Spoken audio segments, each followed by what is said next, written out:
Alright, welcome back everybody. We are up to episode 3 of Killer Cars, and this episode is called Devilish Looks.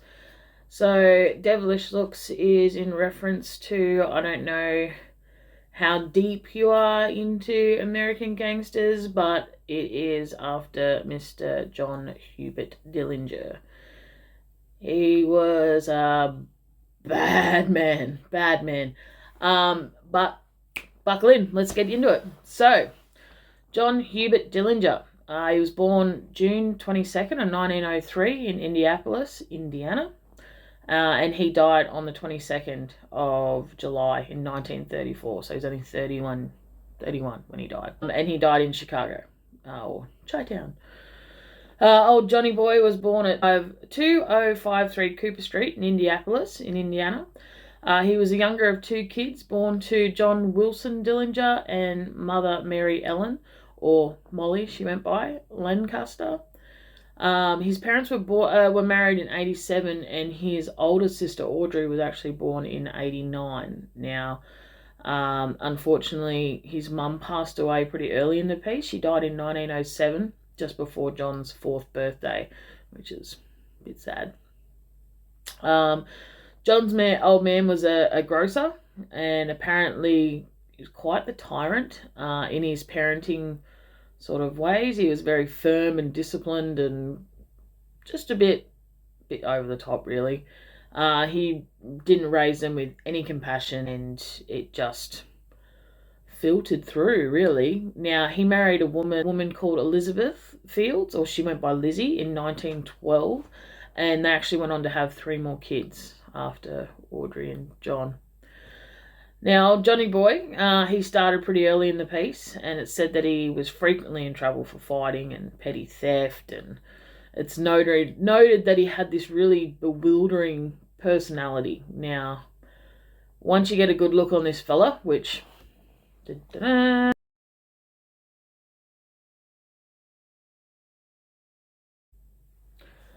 you'll know why. So he's got the old fucking Manson lamps going on there, and he was actually always in trouble for bullying smaller kids, which we all know that means that the neighbourhood cats probably copped it as well. He quit school really early in the piece, and he went on to work in a machine shop in Indianapolis, but his father tried to want to curb his behaviour, and he actually packed up the whole family and they left. They left from Indianapolis, and they moved to Mooresville in Indiana.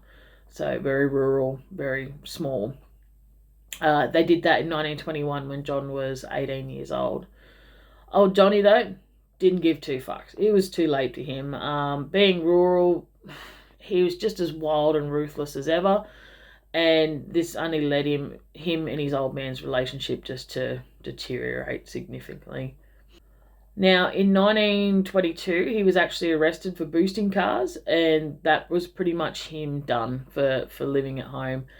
So in all his wisdom, John decided that he was going to join the US Navy. So in 1923, he enlisted, and he was Petty Officer 3rd Class in machinery repair, and he was assigned to battleship USS Utah, but lasted all of a few months, and he actually went AWOL. The boat was docked in Boston, and he just never came back to the boat.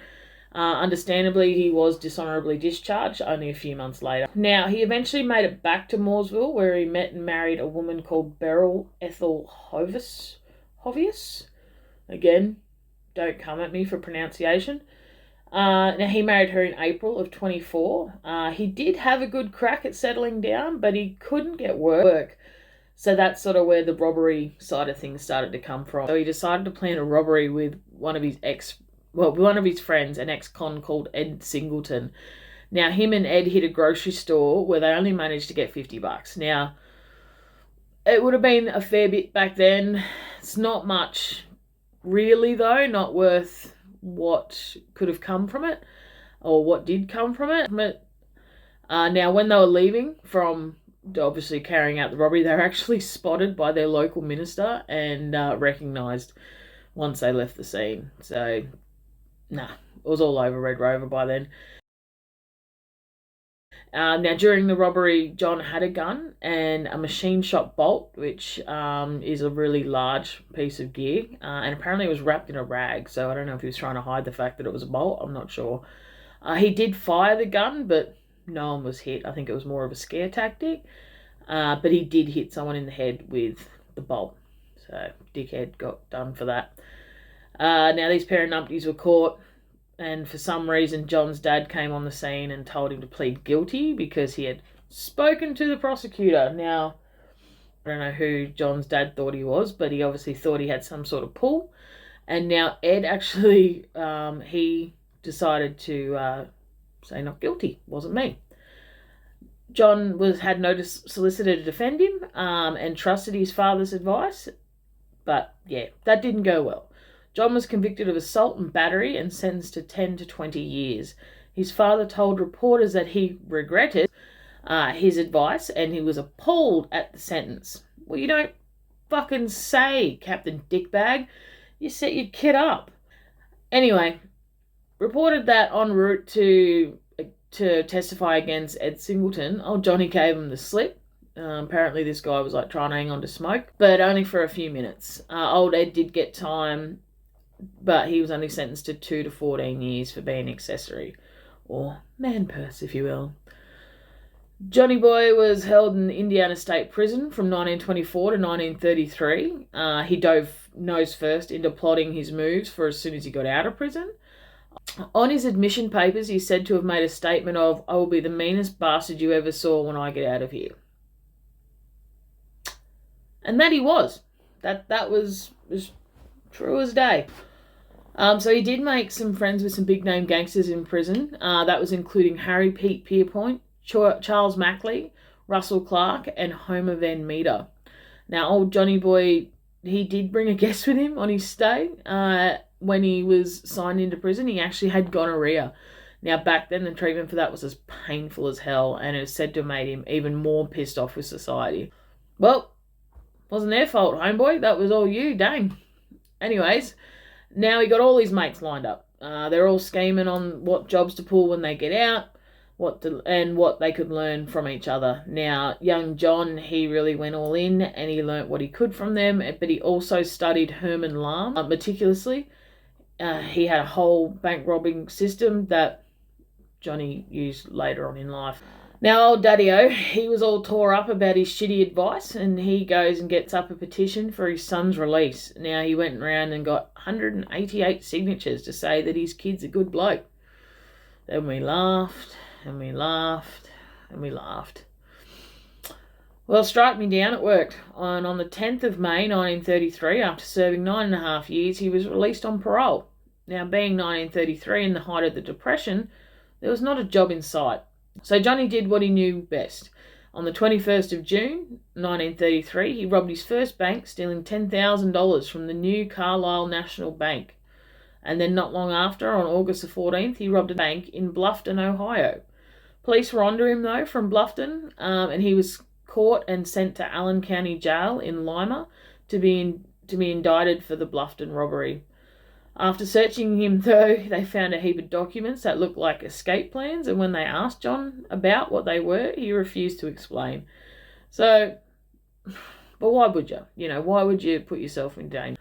So his plan was to break out, obviously, and take his mates with him. Now, obviously, he had this sort of set up and planned to do while he was still there, but he was released, and now he's stuck in butt-fuck nowhere. But obviously, his counterparts were privy to this plan as well.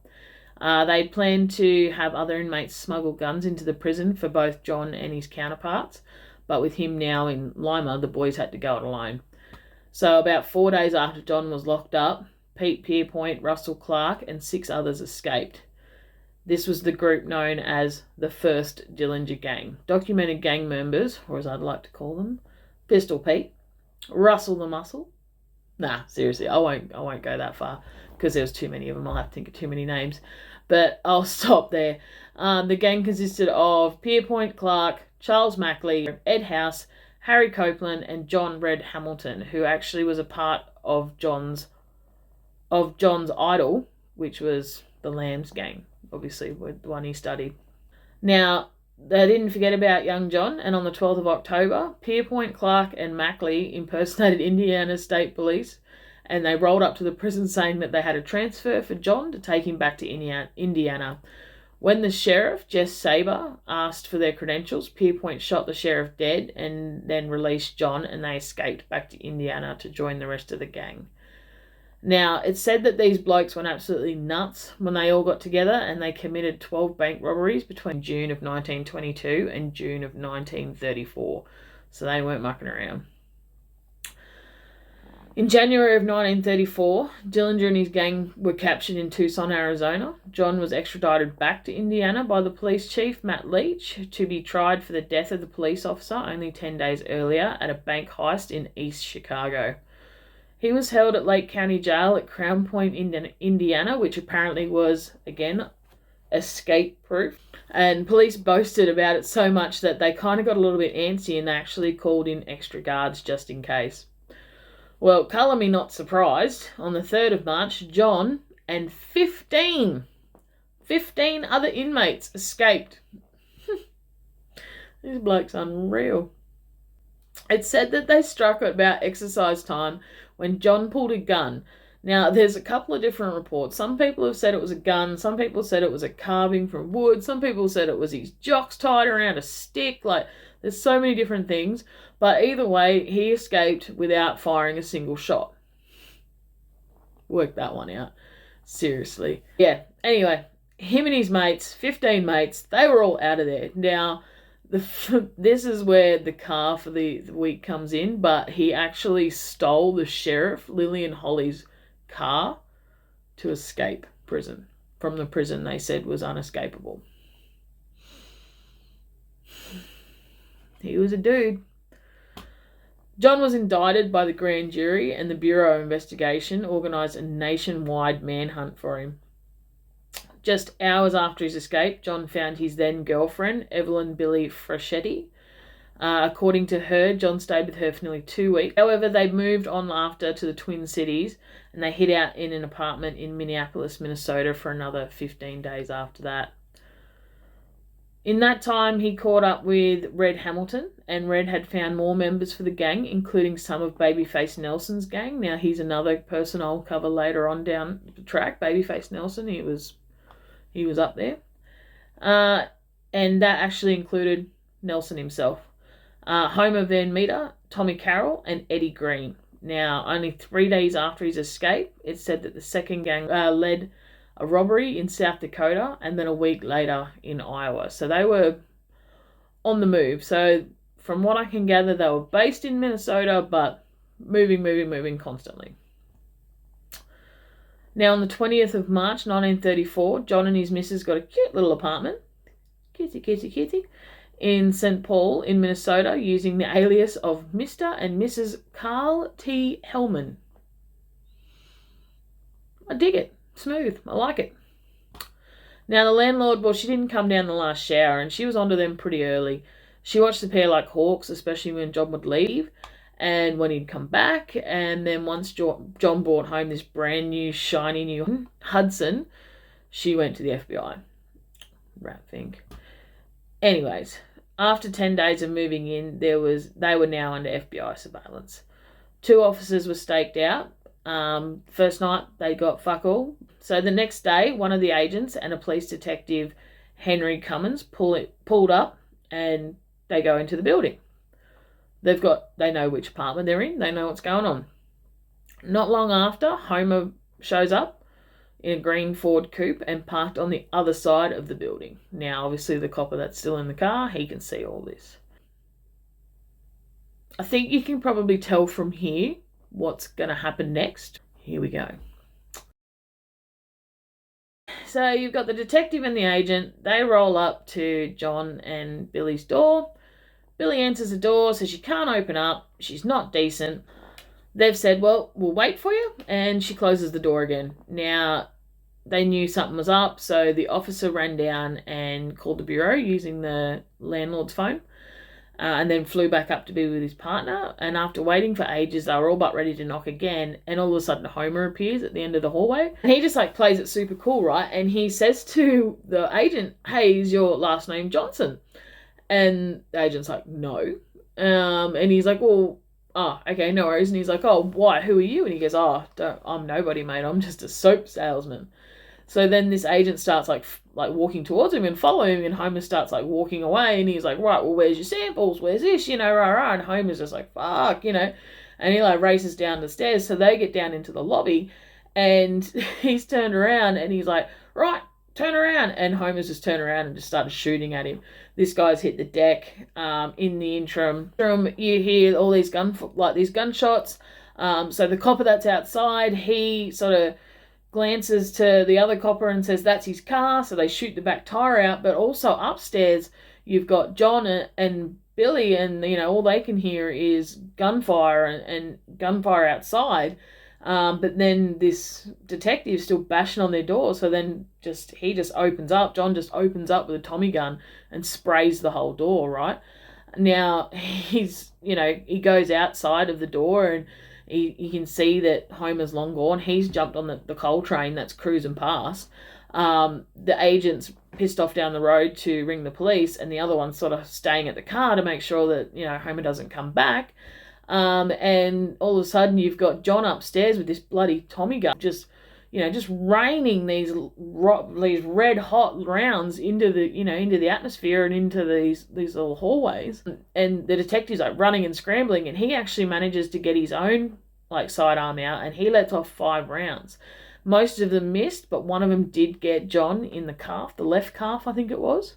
But yeah, meanwhile, he's raced downstairs to take cover. John and Billy are out in their brand new Hudson, their fucking Audi 5000. You've got old mate Homer, he's hanging off the side of a train, and all there's left is just bullet holes and everything. And yeah, wow, big turn of event, right? Now, like I said, John's been shot. He ends up heading to Eddie Green's place. Now, Eddie had a doctor on the books, and he was treated at a nursing home where the doctor had a bed that he sort of paid for people to use, that weren't sort of your run-of-the-mill customers. Now, he patched John up, this doctor. So John's been seen to, he's actually staying in this hospice-style place for 5 days. He promised this doctor $500, but never come good on it. But on the 2nd of April, Eddie Green's, come to visit and seen how he was. And unfortunately, a couple of hours later, he was shot by FBI agents. John, like I said, he was sort of laying low for that little bit, but then pissed off without paying his bill. Now, John's all healed up, right? So he's all healed up. Doctor's done his thing. Now, they're down Eddie, and as far as last time they seen Homer was his ass was on a train. He was gone. So he's pissed off back to Mooresville to see John's dad, and while he was there, he ended up tagging up his little brother Hubert. Now, they've gone for a cruise from about 2 hours, or 200 miles away, it says, to see Harry Pierpoint's parents. Now, they got there at like 8 o'clock at night, though, and his parents weren't home. They weren't available. So they turned around and came back. Now, it says at about 2 o'clock in the morning, Hubert actually fell asleep at the wheel, and he actually ran into another car and totaled it. Now, how in that day and age did they end up on a road at 2 o'clock in the morning and another car just happened to be there is beyond me, but that's what's happened. So they've totaled the car, right? They've fled the scene. They've all ended up back in Mooresville somehow. The next morning, the police have showed up, and they're having a look through the car. Now, the only thing they could find in this car was gun magazines, maps, ropes, and a bullwhip. Now, it's said that the bullwhip was because John was going to go visit a solicitor that didn't help him this time or some shit, but there's no point going into that too much. Now, the next day, they went and purchased a new Ford V8 four-door under a false name of Mrs. Fred Penfield, which was Billy. She went in there and purchased it.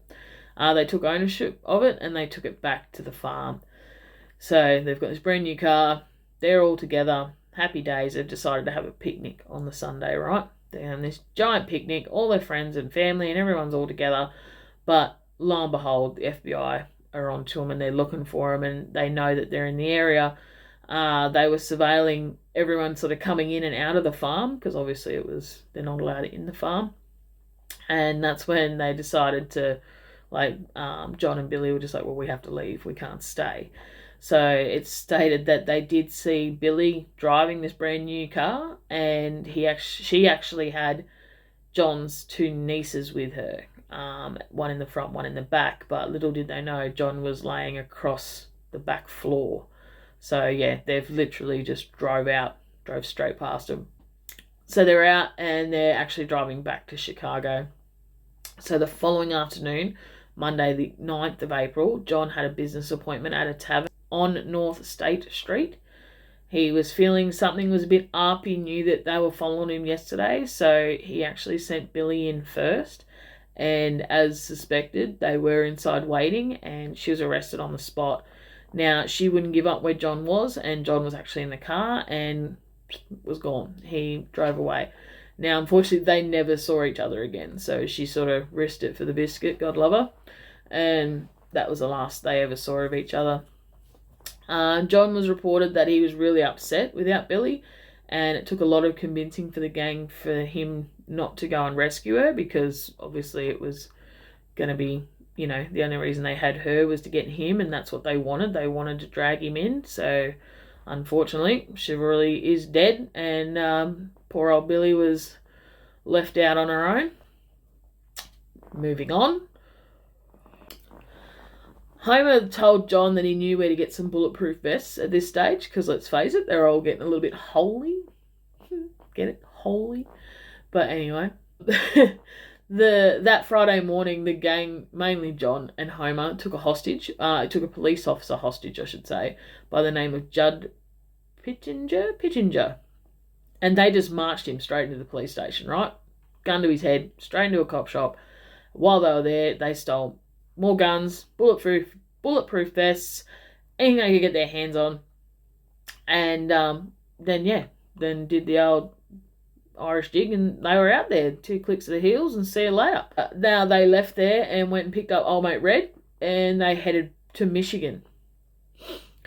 Now, on the 22nd of April, John and 7 gang members were hid out in a little lodge called Little Bohemia. The FBI found out they were there and went there, because, you know, that's what happens when you find out there's criminals there. Now, as they were driving up towards this little 2-story holiday home, they saw 3 men were leaving the house, and they got into a car. Now, when they got there, they said, stop what you're doing. They just kept walking, pretending like they weren't there, and when they obviously didn't comply, they opened fire. Now, they did kill the driver of the car. Doesn't give me a name on who those 3 were that they shot, but all the others, John and all the big names, they were still upstairs. Now, once they heard gunfire, they pulled all the windows up and started shooting out of the top of this house, you know, so the cops are copping it from upwards, not frontwards, so they couldn't even hide behind anything. So they're all ducking for cover, hiding under cars, so that gave these guys plenty of time to be out the back door. See you later. They were gone. So by July of 1934, John had dropped off the radar completely, right? FBI, Bureau, no one had no idea where he was. And in fact, he'd actually drifted into Chicago under the alias of Jimmy Lawrence. Now, he actually went and got a job while he was there, and he was just living anonymously, and everything's going well. No one knows who he is. No one knows where he is, you know, who he is, where he is, what he is. And then, unfortunately, the FBI find a getaway car. Now, in that getaway car, it was a heap of his blood from the shootout at Little Bohemia, and that's when they knew John was in town. Once he found out that they sort of knew that he was in town, him and Homer actually went and had a heap of plastic surgery done. So they had moles removed, scars removed, any sort of distinguishing features. You know, they had the bumps in their noses fixed. They spent a ton, man. They spent like $5,000 back in 1934 on plastic surgery, right? And they even had their fingerprints removed at $500 a hand. Now, it says they were removed by hydrochloric acid and a mix of something else, which made something else, which I can't pronounce, but it sounds painful as shit. But yeah, so, wow. Okay, so they've changed their appearance. They've changed their fingerprints. Well, they don't even have fingerprints anymore. but I'm pretty sure they would grow back anyway. I don't feel like that would be successful because I've burnt the living shit out of my hands before and still got fingerprints. Now, they stayed with that plastic surgeon, obviously, on and off, until they were healed up. And he was later arrested for helping them and carrying out work on him and Homer. But he unfortunately died on the 27th July after mysteriously falling 19 stories whilst in custody.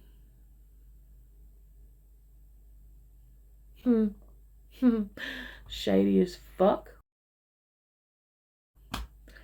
Now, unfortunately, Homer was spotted and killed on the 23rd of August. He found himself in a dead-end street with the chief of police and his predecessor. So, old Homer, he's gone. So with Homer gone, Eddie gone, old Johnny, he was sort of, didn't know which way to turn at this stage. But we know that he was a bit of a ladies' man, right? The devilish looks came from not just his psychosis, I suppose you'd say, but he was a very handsome young fella. And, straight away, he would frequent most brothels, and that's where he met a woman called Rita Hamilton. Now, she went by Polly, though. She was a sex worker, and she worked for a woman called Anna Sage. Anna Sage is not her real name. Her first name is Anna, but her last name is a quite cumbersome word, which I'm not even going to attempt in fear of insulting. Now, remember Anna Sage, okay, because she's rap thing. Anywho, so Polly, who is said to look very, very similar to Billy, met John in June of 1934 and is said to have still been with him right until the end. Now, Polly actually lived with Anna Sage, and even after she gave up sex work, she was a waitress, and she shared a house with Anna and Anna's kid, which meant Anna also was very close now to John, he was still under the alias of Jimmy Lawrence. They were all obviously under the same roof because he was seeing Polly. They were living together. Now, Anna, also known as the Woman in Red, why, I don't know. Now, I say that in inverted commas as well because that's what she was described on a couple of these sources, which there was no real backstory as to why she was called that, but we'll go with it. Now, she was a Romanian immigrant, and she knew John wasn't Jimmy, and she was all over the fact that, Polly was just as blind in love as the next one. And on the 21st of July, Anna actually went to the bureau, and she went in with just full-chested, said that she'd trade info on John in hopes that she wouldn't get deported. The FBI, took on what she wanted and said that, yes, okay, we won't deport you if you tell us where he is. And she went on and she said that that John was seeing Polly, they were living in her house, that she's got full access to him and that, you tell me how you want him. And they said, well, we need him out in public so we can capture him. And she said, oh, well, he's actually invited me to go to the movies with them tomorrow night. And they said, oh, it's perfect, that's out in the public. What cinemas? She said, well, I don't know which one. It's one of two. Apparently they were pretty close together. And they said, well, we need to know, if you want this to go down. And she said, all right, give me, 24 hours and I'll find out. No worries at all. She also mentioned that she would be wearing an orange dress, so that was super identifiable when she was leaving the theatre. Now, she got home that day and, no one's none the wiser. Jimmy, I say that in inverted commas, Jimmy was there and Polly and everything was going well and they've decided to have dinner. And, he said to her, right, we're going to this movies tomorrow. She said, yep, okay, no worries. What are we seeing and where is it? And John's told her, we're going to this theatre. And she said, all right, cool, no worries. Lock it in, Eddie. And then she said, oh, I've just got to go downtown and get some butter. And she rang the cops and said, right, this cinema, this is where we're going. Happy days. So with all this info, right, they've got everything they need. They've put a big team together of agents and cops and they actually split them in two because they knew that this bloke was shady and they didn't want to get caught with their pants down again. So they've got one at one cinema, one team at one cinema, the other at the cinema. Now, they've locked down the streets, so as soon as the cinema movie started, they'd locked down all the area around it. So it says here on the 22nd of July, John, Polly and Anna were seen entering the cinema at 8:30 p.m. They saw a movie called Manhattan Melodrama, which is actually a movie about gangsters, funnily enough. After the movie had ended, they walked out and sort of, obviously they've seen Anna in this orange dress, and, there's sort of been eye contact between John and these agents, and John's clicked straight away that they're agents, that they're there for him. He's legged it. He's trying to get his gun out of his pocket. Not working. He's got 3 agents chasing him down this alleyway, which is blocked off at the end. He's got nowhere to go. They've let go 6 rounds. John was hit with 4 of those. 2 of them had grazed him. One of them sort of hit him in the side and just gave him a bit of a superficial wound. But the one that fucked him sort of hit him square in the back of the neck. It severed his spinal cord, passed through his brain and out underneath his bottom of his right eye, which was pretty decent. In doing so, it's obviously severed 2 sets of veins and arteries. Now, they called an ambulance, but there was nothing. He was dead on sight. Like, there was nothing. He was dead instantly before he hit the ground, to be honest. After it went through his brain, he was dead. He was officially pronounced dead at 10:40 p.m. on the 22nd of July. Now, this has got me a bit, how you going? John's body was put on public display at the Cook County morgue, and estimated around 15,000 people viewed it over a day and a half. So in a day and a half, 15,000 people went to look at this poor bastard. It's also said that people were going to happened, and they were like dipping handkerchiefs in blood and like the ends of their skirts and, all these sorts of things to have this memorabilia of, it's Johnny Dillinger and, like this is where he died and I've got his blood and all this, and it's fucking weird. People are fucking weird, man. But yeah, after the public viewing of this poor bastard, John was buried at Crown Hill Cemetery in Indianapolis. So, as I said, it's sort of the life and times of a gangster of that era. He was described as ruthless, and again with this devilish look, both handsome and neurotic and insane, but level-headed, and he was a real sort of, no one knew how to take him, no one knew how to handle him, but at the end of the day, he was a son, a brother, an uncle, and he lived and he died by the gun. He broke a lot of hearts and eventually was done over by a lady in the end. Now, the real shit kicker part of this was they actually did deport Anna anyways. So, she's risked it for the biscuit and ended up with crumbs herself. So, yeah, at the end of the day, he was a bad dude, made bad choices, committed a lot of shit crimes, and people were killed. Like, I'm not saying that he was a good dude by any stretch of the imagination. He was, at the end of the day, he was still a killer. He was a gangster, he was a bank robber, and but that is the life and times of Mr. Johnny Dillinger.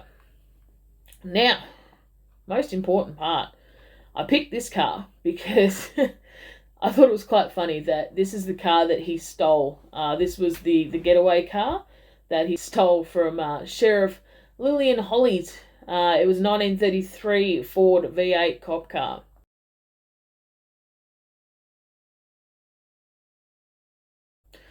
And that's what he stole when he got out of the unescapable prison. Now, that car was bought brand new for $460 back in 1933. It was a 5-door window deluxe coupe. At the moment, they're probably worth about $33,000, $33,000 depending. 5 doors aren't as wanted as 3 doors. 3 doors are worth about $80,000 plus. Now, it had the legendary old flatty V8 in it. Now, it was only a 221 cubic inch, 3.6 litre V8. Had a whopping 75 horsepower or 52 kilowatts at 3,800 RPM. Bore and stroke were both, bore was 3.1 inches, stroke was 3.8 inches, and ran a compression of 6.3 to 1. So, we all know what flatties are like. They're cool as fuck, they sound cool as fuck, but they're slow as fuck. obviously, and it's a boat anchor. It's literally the whole thing's cast iron. Now, they were running obviously a 3-gear selective sliding. It was a 4-door, like I said, and it was as black as black as black. It was a cop car. This thing was 4.5 meters long and about 1.7 meters high, and was a rear-wheel drive. A little bit about the car. They sort of really pushed it in the 1932. That the 1934 figures, which turns out to be about 78.7 miles per hour, was its top speed. But Ford advertised it that, on all the sales folders and catalogues that for 1933, they said that the 33 Ford V8 would hit 80 miles an hour, which is fucking quick in these things because they shake you like no tomorrow. Now, if she was alive today, old Lake County Sheriff Lillian Holly would no doubt be pissed off that her car has been found, that the car that was stolen has been found again. It's actually not long been resurrected and is now in the collection of a gentleman.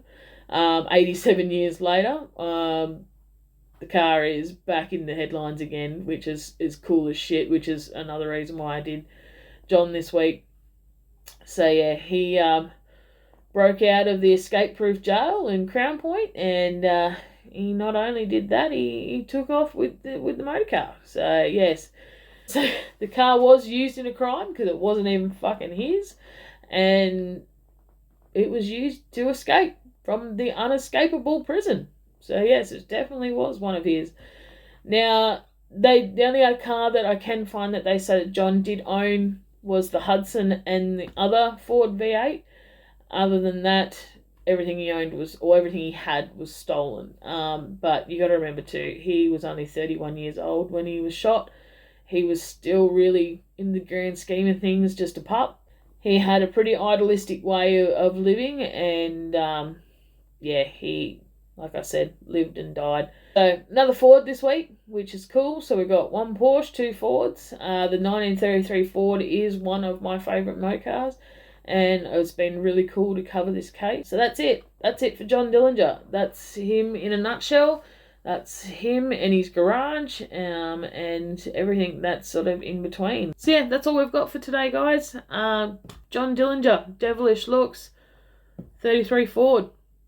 That's all there is. That's the life and times of it, and yeah.